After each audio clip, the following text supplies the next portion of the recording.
Hello again. I call these hello dinners. And the reason I call them hello dinners is because most of the other dinners you have with most of the other people are goodbye dinners.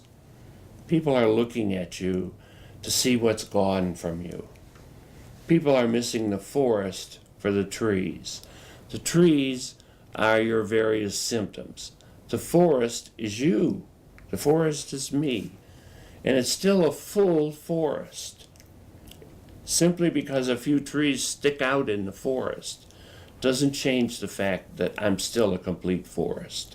I'm still a whole person. And that's what I hope these dinners communicate to each other. That you can still be, you still are, you still don't have a choice to be a whole human being.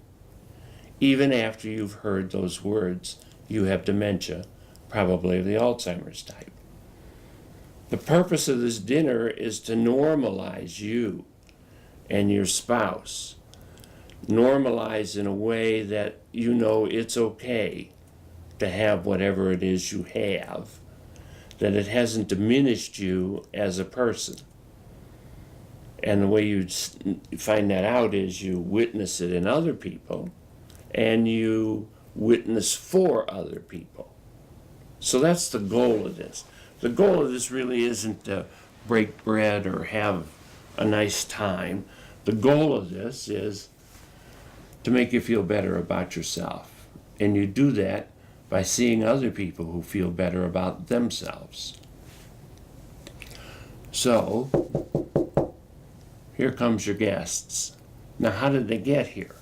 Well, they got here, remember, because you went to your doctor, the one who diagnosed you. You either paid a copay to go see him, and I honestly think this is worth it, or you called him on the phone. And if he was an enlightened individual, he probably would meet with you at lunchtime or in the morning or afternoon or some moment when he doesn't have doctor's hours, because you only want to talk to him for 10 or 15 minutes. You sat down with him, you explained what you'd like to happen. What you want to happen is the next person that he diagnoses, he turns to that person and says, and I want you, as part of your treatment, to go have dinner with Richard and Linda Taylor. And they want to meet you too, because it will be mutually beneficial to you both. It will help you to normalize your sense of self. It will help you feel like you're okay, because you are okay. Now, he probably won't say all that, but you can tell him that's why you're inviting people over there. Then he or his nurse is going to call you and tell you the name and the phone number of the person who he passed out that little prescription pad to that had your name and phone number on it. And if they don't call you in a week, call them. It's a favor for you and it's a favor for them. I would have you call and speak to the person with dementia. My spouse would call and speak to the person who's a caregiver. We want to break the ice before it even forms. So they show up, you go in the front room and you sit down and you say hello, and then you wait. And then you wait. Because this gives people with dementia a moment or two to organize their thoughts. Most people can't wait very long.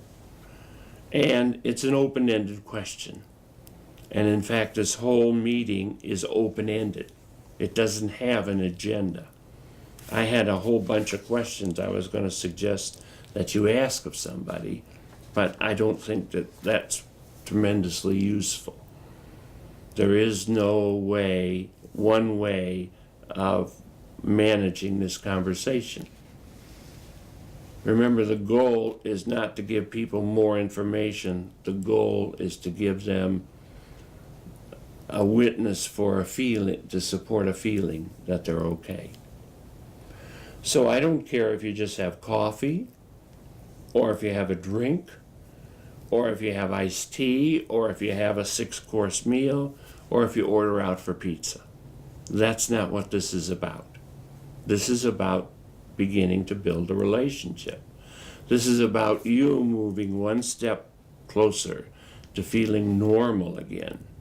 You know, you actually didn't change as a human being from the second before the doctor said you have dementia, probably of this type or another, to the second after it. Where you changed was between your ears. And so really the function of this dinner has nothing to do with how good the dinner was. It's the change between your ears that we're interested in. So you just have pleasant conversation. You talk about your family, your children, your grandchildren, why you live here. I don't know, it's just what you would do if you met somebody sitting next to you in a pew in church or on a bus or at your job. It's really that easy to begin to build a social network. But this is a special kind of network.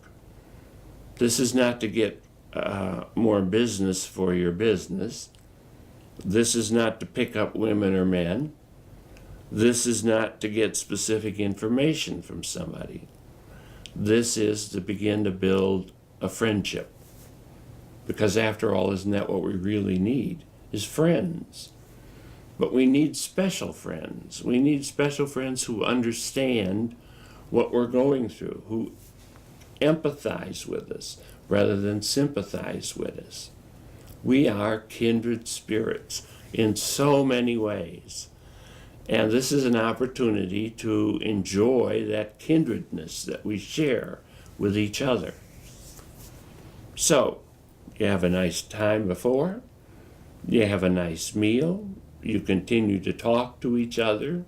Maybe you talk about what it was like for you to get the diagnosis, and maybe you don't.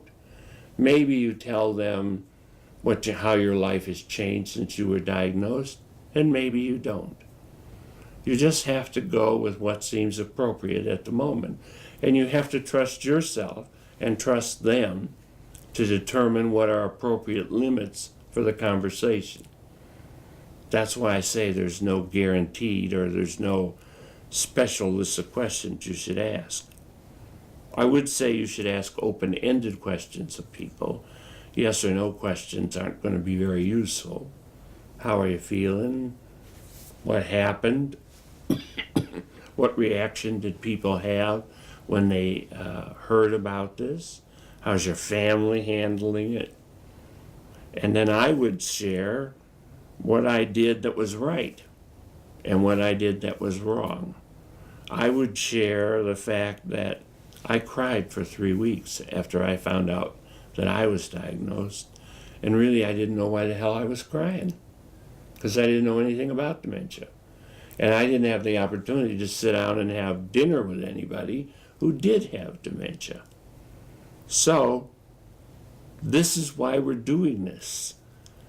To understand the normal emotional response to this and to bring ourselves back together. And we do it best when we do it with kindred spirits. Now I have some special suggestions for you after the dinner is over. How do you end it? What's going to happen next? And that's what I'll cover in the next little vignette that we have on this DVD.